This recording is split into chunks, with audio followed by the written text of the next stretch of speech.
Okay, number 10, video number 10. We're going to look at going downwind. And I'm assuming that we're going to go downwind and then we're going to come around to port in a standard sideways S course. But it's downwind anyway. So let us assume that we have got the teams like this. And we've got a boat clear in the lead. Now, the overriding tactic here is to get onto this side of the course. So you might go off, let's put the wind direction just to be absolutely certain. There's the wind.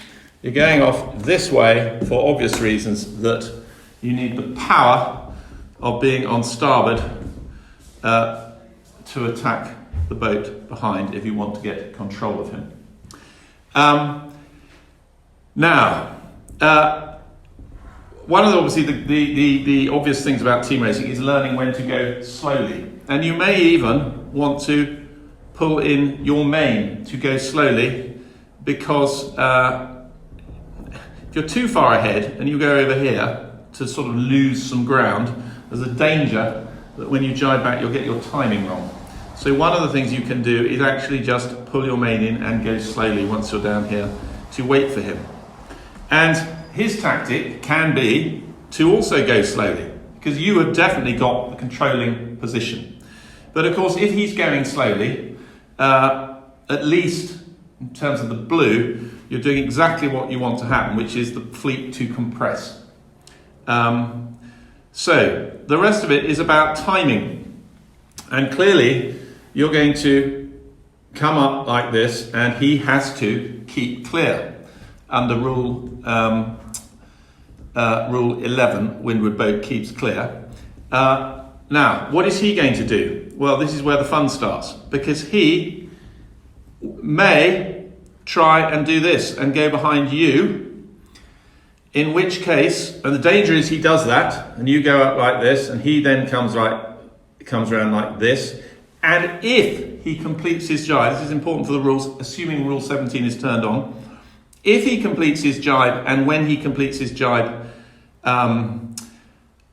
he has an overlap, he then has luffing rights over you. So you have to be very careful. Now, it may be that as he comes across you like this, then what you have to do is you have to immediately jibe like that, to giving you rights. The danger is you leave it late. And you're like this, and you think, oh, I better go and chase him over here. And he then jibes, and he is now on starboard. And he has got rights over you. So if he does go across your transom, it is very important to go at the same time. And you had right of way here because you were on starboard, and he was on port. You then jibe, and you have right of way all the way through, because you go from being on starboard to being the leeward boat. But you do have to give him room to keep clear. So if you jibe and violently luff up, then you are in danger of violating that rule. Mind you, he still has to keep clear. This is a situation where many competitors don't realise that there is obligation. He has to keep clear. Wind that back. He has to keep clear, but you have to give him room to keep clear. Okay, so you're going off like this, and this is all quite good news. You've got control of him, and meanwhile, inevitably what's happening back here is that there'll be further gains with this boat trying to control this boat. Or possibly, the danger is, say this boat's back here, this chap comes through, and then the danger here is obviously that if he comes through, he can then try and get you in, slow you down and pass you back to a situation where they end up 1 and 2. But that is a decision you have to make about whether what you're going to do. Okay, so you have got these games happening all the way down the run.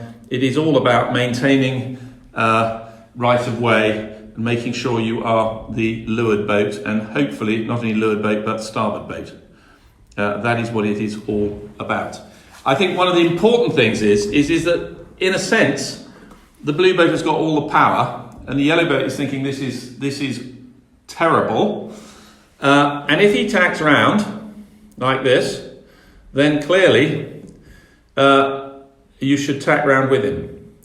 One slightly, sometimes this happens not deliberately, is if the blue boat comes up and comes up quickly, the yellow boat takes a foul, puts his hand up, says I'm spinning, goes round like that, goes round like that, does his spin, does his jibe, then he does that, and the blue boat thinks, oh, I've done my job. But actually, what you can sometimes find is you've lost control of him.